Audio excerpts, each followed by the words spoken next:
भारत का सबसे बड़ा वर्ग मिडिल क्लास, जो देश की अर्थव्यवस्था को चलाता है, टैक्स देता है, नौकरी करता है और देश की रीढ़ कहलाता है। लेकिन यही वर्ग सबसे ज्यादा दबा हुआ है। मेहनत सब करता है पर फायदा किसी और को मिलता है। महीने की सैलरी आती है और कुछ ही दिनों में बैंक EMI, किराया, फीस और टैक्स सब ले जाते हैं। बचता है सिर्फ इंतजार अगले महीने की सैलरी का। स्कूल में बच्चों को सिखाया जाता है अच्छे से पढ़ो ताकि नौकरी मिल सके, लेकिन ये कोई नहीं बताता नौकरी करने के बाद भी आर्थिक आजादी क्यों नहीं मिलती। बैंकों का सिस्टम ऐसा बना है कि ब्याज के नाम पर हर महीने जेब काटी जाती है। सरकारें टैक्स बढ़ाकर विकास दिखाती है, लेकिन उसी पैसे से बने सिस्टम का फायदा वही उठाते हैं जो पहले से ताकतवर है।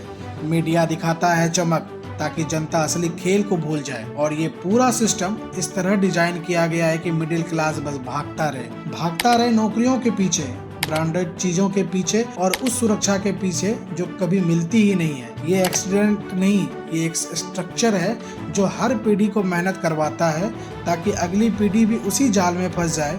यही है भारत का सबसे बड़ा trap, the hidden economic trap. नमस्कार दोस्तों, मैं शेखर झा स्वागत करता हूं आप लोगों का। भारत की अर्थव्यवस्था में सबसे बड़ी ताकत जिसे माना जाता है, वही वर्ग आज सबसे ज्यादा बोझ उठाने पर मजबूर है, मिडिल क्लास। यही वर्ग है जो सुबह से लेकर रात तक इस उम्मीद में मेहनत करता है कि कभी तो हालत बदलेंगे, कभी तो जिंदगी थोड़ी आसान होगी, कभी तो मेहनत का फल मिलेगा। लेकिन सच ये है कि यह वर्ग जितना आगे बढ़ने की कोशिश करता है, सिस्टम उतनी चालाकी से उसे उसी जगह पर रोक देता है। इस समाज में मिडिल क्लास के सपने तो बड़े बड़े दिखाए जाते हैं, लेकिन उन सपनों की कीमत इतनी महंगी रखी जाती है कि उन्हें पूरा करते करते इंसान अपनी जिंदगी भर की आजादी खो देता है। आज के दौर में सपना बेचना एक इंडस्ट्री बन चुकी है। मार्केटिंग एजेंसियां, बैंक और मीडिया तीनों मिलकर एक ऐसा माहौल बनाते हैं जहां इंसान को यह महसूस कराया जाता है कि अगर उसके पास नई गाड़ी नहीं है, नया फोन नहीं है, ब्रांडेड कपड़े नहीं है या विदेश यात्रा नहीं की तो वो पिछड़ा हुआ है।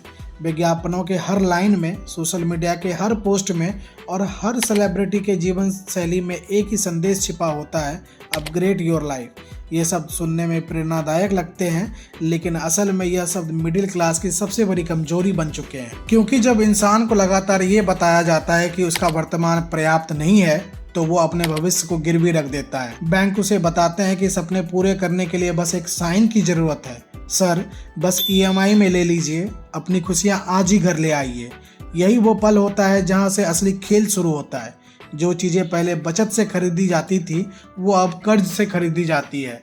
घर, गाड़ी, फर्नीचर, मोबाइल, यहाँ तक कि छुट्टियां भी अब लोन पर ली जाती है। 2025 की फाइनेंशियल टाइम्स रिपोर्ट के मुताबिक भारत में घरेलू कर्ज अब GDP के लगभग 43% के बराबर पहुंच चुका है। और सौरभ मुखर्जी के अनुसार भारत के करीब 10% मिडिल क्लास परिवार ऐसे हैं जो नए लोन लेकर पुराने चुका रहे हैं, यानी एक ऐसे कर्ज चक्र में फंसे हुए हैं जिससे निकलना लगभग नामुमकिन होता जा रहा है। पहले के समय में लोग पैसा जोड़ते थे, बचत करते थे, फिर कोई बड़ा निर्णय लेते थे। अब सिस्टम ने सोच ही बदल दी है। पहले सपना पूरा होता है और फिर उस सपने के लिए पूरी उम्र EMI दी जाती है। मीडिया इस सपने को सुविधा कहता है, बैंक इसे फाइनेंशियल एम्पावर कहते हैं, लेकिन असल में यह एक डेबिट डिपेंडेंसी मॉडल है जो मिडिल क्लास को सिर्फ दिखने में अमीर बनाता है, असल में नहीं। यह सिस्टम इतनी चालाकी से डिजाइन किया गया है कि इंसान को यह महसूस ही नहीं होता कि वो अपने मेहनत की कमाए हुए हर एक रुपए उस सिस्टम को वापस लौटा रहा है जो उसे यह दिखा रहा है कि वह सफल हो गया है। और ये जाल सिर्फ पैसे का नहीं, मानसिकता का भी है। सोशल मीडिया ने कंपैरिजन का जहर हर जेब में डाल दिया है। अब खुशी की परिभाषा संतोष नहीं, डिस्प्ले बन चुकी है। हर व्यक्ति दूसरे की जिंदगी देखकर सोचता है कि मैं पीछे हूँ, और यह सोच उसे उसी जाल में धकेल देती है। इंडिया टुडे की एक रिपोर्ट बताती है कि भारत के मिडिल क्लास परिवारों में लाइफ स्टाइल इतनी तेजी से बढ़ी है कि इनकम बढ़ने के बावजूद बजट लगातार घट रहे हैं। यानी जितनी आय बढ़ती है उतना ही खर्च बढ़ता है, और ये खर्च उन चीजों पर नहीं जो जरूरी है, बल्कि उन चीजों पर जो दूसरों को दिखाने लायक है। लेकिन सिस्टम को इससे कोई फर्क नहीं पड़ता। उसे तो बस इतना चाहिए कि मिडिल क्लास दौड़ता रहे, क्योंकि इस दौड़ से ही पूरा ढांचा चलता है। यही वो लोग हैं जो सबसे ज्यादा टैक्स देते हैं, सबसे ज्यादा खर्च करते हैं और सबसे कम सवाल पूछते हैं। गरीबों को सरकार राहत देती है, अमीरों को लूपहोल्स में रियायतें मिलती है, और बीच में जो है वो बस चुपचाप अपना टैक्स देता है और सिस्टम को चलाने के लिए हर महीने ब्याज भरता रहता है। यही वो वर्ग है जो देश को खड़ा रखता है, लेकिन खुद हमेशा झुका हुआ रहता है। एजुकेशन सिस्टम से लेकर बैंकिंग सिस्टम तक सब एक अदृश्य जाल की तरह काम करते हैं। स्कूलों में बच्चों को यह सिखाया जाता है कि अच्छे से पढ़ो ताकि एक दिन नौकरी मिल सके, लेकिन कोई यह नहीं बताता है कि नौकरी मिल जाने के बाद भी आर्थिक आजादी क्यों नहीं मिलती, क्योंकि सिस्टम चाहता ही यही है कि मिडिल क्लास स्टेबल रहे पर कभी फ्री ना हो सके। अगर यह वर्ग फाइनेंशियल इंडिपेंडेंट हो गया तो ना बैंक टिकेंगे, न सरकारें इस तरह जनता पर नियंत्रण रख पाएगी। इसीलिए उन्हें सुविधा दी जाती है, स्वतंत्रता नहीं। बिजनेस टुडे की रिपोर्ट के अनुसार आज भारत के शहरी मिडिल क्लास की औसत सैलरी का लगभग 33% का हिस्सा सिर्फ EMI में चला जाता है। बाकी हिस्सा किराया, स्कूल फीस और टैक्स में खत्म हो जाता है। बचत नाम की चीज अब सिर्फ सपनों में बची है और इस सब के बीच मीडिया एक बार फिर वही पुराना सपना दिखाता है, अगले महीने से बेहतर जिंदगी।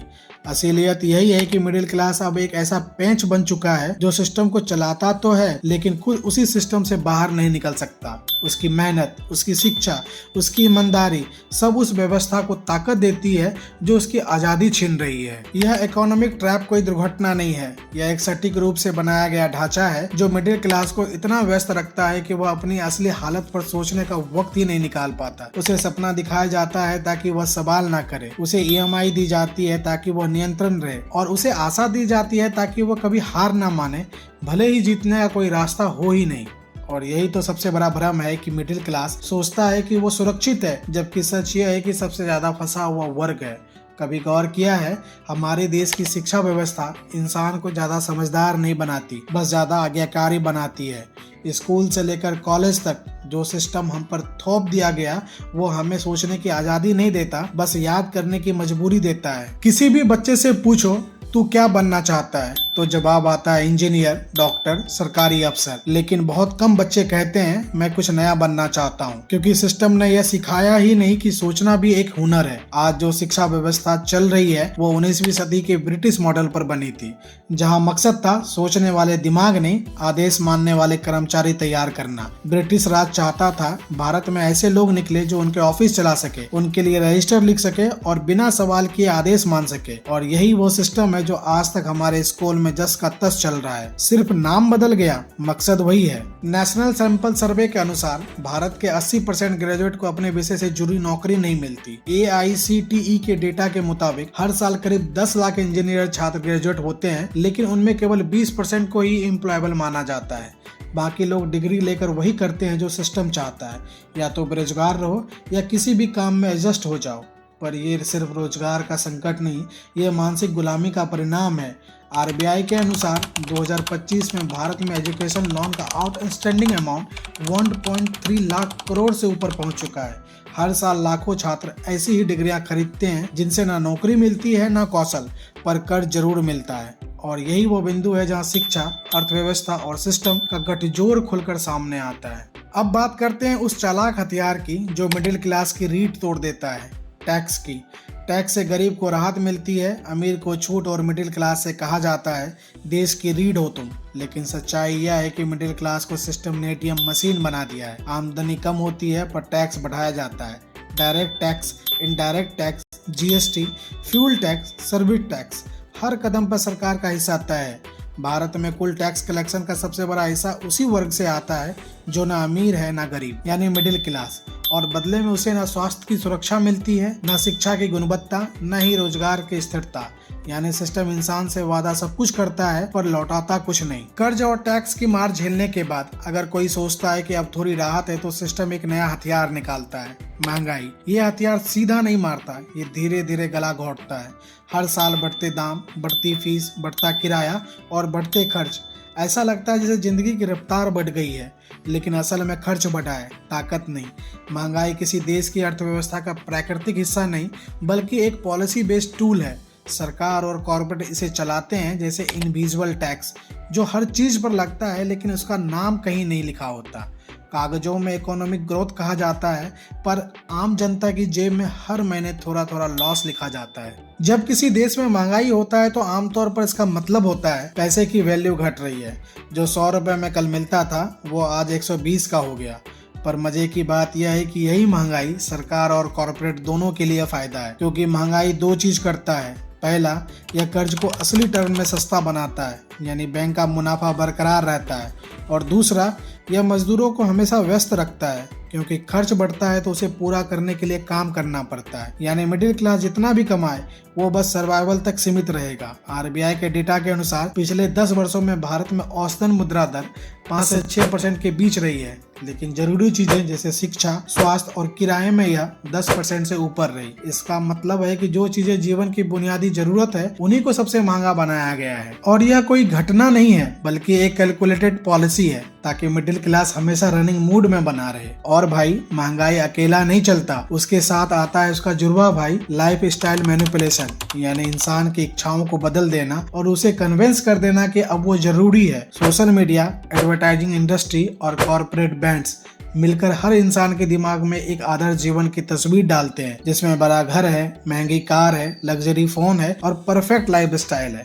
फिर वो इंसान अपनी जरूरतों को इस आदर्श जीवन के हिसाब से मापने लगता है। अब खाना पेट भरने के लिए नहीं, दिखाने के लिए होता है। कपड़े मौसम के लिए नहीं, ब्रांड के होते हैं। और घर रहने के लिए नहीं, स्टेटस के लिए होता है। यह मैनिपुलेशन इतना गहरा है कि लोग अब खुद नहीं जानते हैं कि वो अपनी इच्छाएं से कुछ खरीद रहे हैं या सिस्टम उन्हें खरीदने पर मजबूर कर रहा है। हर महीने बढ़ते खर्च और बढ़ती चाहते मिडिल क्लास को 2 स्तरों पर तोड़ देती है, आर्थिक और मानसिक। वो सोचते हैं कि वो अपने परिवार की खुशहाली के लिए दौड़ रहा है, लेकिन असल में वो एक ऐसी दौड़ में भाग रहा है जिसकी फिनिश लाइन सिस्टम ने जानबूझकर दूर रखी है। महंगाई का खेल इतना स्मार्ट है कि लोग इसे नॉर्मल मान चुके हैं। किसी को अब यह अजीब नहीं लगता है कि पेट्रोल हर साल महंगा होता जा रहा है या स्कूल की फीस हर सत्र में बढ़ जाती है।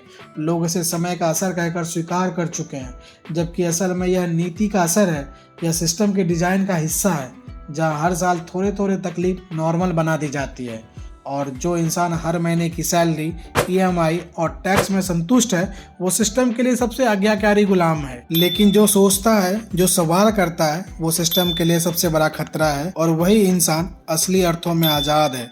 इसलिए सिस्टम चाहता है कि आप स्टेबल रहे, स्मार्ट नहीं। आप लोगों का बहुत बहुत धन्यवाद वीडियो के लास्ट तक बने रहने के लिए। आपको यह वीडियो कैसा लगा कमेंट करके ज़रूर बताइए। साथ ही साथ वीडियो को लाइक, शेयर और चैनल को सब्सक्राइब जरूर कर दें।